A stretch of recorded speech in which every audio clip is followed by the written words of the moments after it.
terapie per lungo periodo passive. Se ti stai affidando a lungo periodo a queste terapie, probabilmente, anzi sono sicuro che non hai trovato la terapia giusta per te.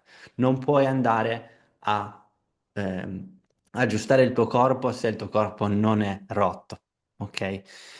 L'agopuntura è una di quelle terapie che ho notato che dà un pelino più di benefici e lo sai perché? Perché è quella che va più in profondità, una di quelle che va più in profondità di terapie passive, va nel sistema nervoso, ad agire nel sistema nervoso. Infatti se tu hai problemi di cervicalgia, hai notato che con l'agopuntura gli aghi non vanno direttamente sulla parte della cervicale, vanno sulla testa, vanno sui piedi, vanno su altri punti del corpo.